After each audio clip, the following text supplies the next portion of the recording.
The very first thing we need to start with is defining why winning at slots is possible. I can't make you any more lucky. That's between you and the universe. What you need from me is to show you how to shift your focus away from luck-based wins, which is where casinos make money from slots enthusiasts. Luck-based winning is walking into a casino and picking any slot machine with no thought or consideration of the casino's control. Maybe it's the machine with the biggest display, or maybe it's your favorite game which appeals to you because, I don't know, you're a Walking Dead fan, or you like Tarzan, or Heidi's Brewhouse. If you don't make intelligent choices, if you don't understand that casinos put different odds on the same game theme at different casinos, or even on each slot machine in a row of machines with the same game theme, then you are expecting luck-based wins, and casinos make their profit from slots enthusiasts who expect luck-based wins. On average, casinos give back 75% or more of what slots enthusiasts give them. This 75% is the player win percentage, where 25% is the casino hold percentage. For the state of Nevada, the average player win percent hovers around 93%. In other words, at a player win percent of 93%, the average slots enthusiast loses an average of $17 after betting their initial $100 bankroll, leaving them with an $83 bankroll. And what do they do next? They keep betting. They bet through their $83 bankroll and afterwards have $77 left. They do this again and again, having $72 left, then $67,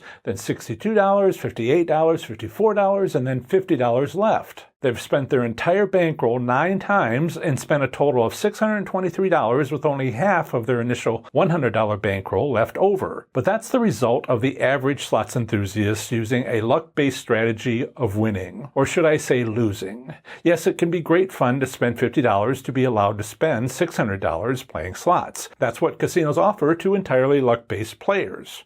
Fun. Casinos offer this entertainment to tens of thousands of average slots enthusiasts each month. Only players don't get to play $600 for a casino profit of $50. Instead, like at one casino in Indiana, players get to play $200 million to get back $20 million and an average payout return of 90%. $20 million may seem like a lot, but that's half or more, probably a lot more, of what slots enthusiasts brought to the casino that month. But this isn't you. Or rather, I don't want it to be you any longer. I don't want you to have to be an average slots player. I don't want you to have to play slots based entirely on luck, hopefully waiting for lightning to strike. Let's make our own lightning. Let's not depend entirely on luck. What we want to do, to use a table game analogy, is to stack the deck to our favor. In Nevada, all you need to do is consistently find 7% of player win percentage to bring us to 100% payout over the long term. In Indiana, at most of its casinos, we'd need to find 10%. What's great about modern casino environments is that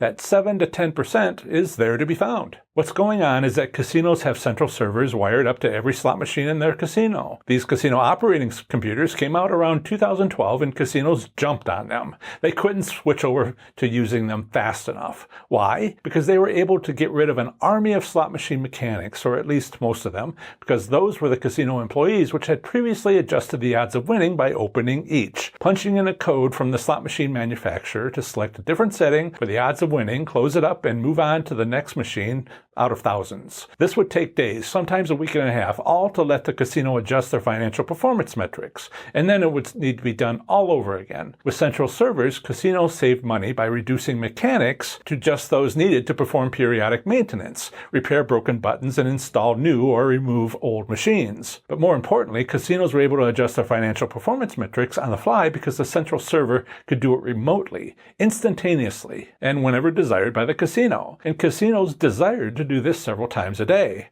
or more. And naturally, having someone or a bunch of someone sitting at a computer server punching in different odds for each slot machine all day long wasn't an improvement over having an army of slot mechanics. So the slot machine manufacturers who developed these central computer server operating systems also provided the software to make remote changes to slot machines quickly. Long story short, a computer program controls the odds of winning. Yes, the casino had to make a bunch of decisions about what odds they wanted and when those odds would go into effect. That lasted about a hot minute. Why? Because casinos realized there was no limit. They could change the odds often, like every few minutes, and they could carefully hit any financial target that was best for their business. Limits which kept average slots enthusiasts more or less happy, while at the same time making the casino its best possible profit. With central computer servers and gaming regulations requiring a legal range for theoretical payouts rather than a specific percent, casinos gained a lot of control. You can see this control when you review the monthly return statistics for a casino over a state, especially when you look at 2 or more casinos. Each casino obviously sets their returns exactly where they want them to be and are consistent about it over years. So casinos with hardware and software products from slot machine manufacturers,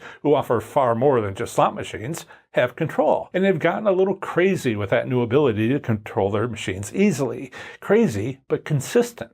And we slots enthusiasts, myself included, should all be incredibly grateful that they do, because that's how we win at slots. With this new technology, which every casino that possibly can have it enthusiastically purchased and installed ASAP, casinos now choose which slot machines have which odds of winning from within the legal or more restrictive good business sense range. And our job, and which perhaps half of this course is about, is to figure out their choices. Now, a couple of caveats. First, not all casinos have central servers. Each slot machine must be wired to the central server, which are run out of sight under the floor, ceilings, or walls. That's an insurmountable problem for riverboat casinos because they don't have room for all these cables. I mean, they don't have a floor. It's a hull of a barge floating on shallow water. Otherwise, these central servers and their operating software are expensive, and even though they pay for themselves eventually, it is difficult for convenience stores and corner bars with a few standalone slot machines to have them. This doesn't apply to stores and bars where the state has connected their machines to the state lottery system, like Illinois and others. There, the state lottery acts as the central server, something else which most slot manufacturers also produce. So winning at slots is possible because of central computer servers. But like I said earlier, that's only about half this course. The other half includes topics like how to spot patterns for what the casino is doing with their central server. In other words, how to spot winning slot machines. It's also about when to stop playing a losing machine and how to train yourself to leave a casino with your winnings. If that's what you want, I mean. Not every slots enthusiast wants to take money home. Some want to be able to just play longer, or breaking even, or even spend what they brought. Of course they do, since that's the only thing most slots enthusiasts could do for years, and yet they still play slots. But now slots enthusiasts have more options. You have more options. So here's what you're going to do next. On the next page of this course, you'll find all the tasks you're going to start working through. And then after that, you'll also find a page of resources that you can take what I've talked about to the next level. Today and tomorrow are so critically important to the foundational improvement of your slots play. If you miss these first 2 days, almost nothing else we work on for the next 30 days is going to have the impact that you want it to have. So take your time. Sometimes this takes a week for some slots enthusiasts. I have never seen anyone get through this in just 1 day, just to be clear, so do some work on it. Take your time and keep coming back to it. You can dial in on what you'll need to do to improve your slots play to understand what's involved to do that, to make sure of what it'll take for you to wrest your own control over casinos and their systems to prevent them from getting you to give up your bankroll too easily. So do the task on the next page, and I'll see you in day 2 tomorrow.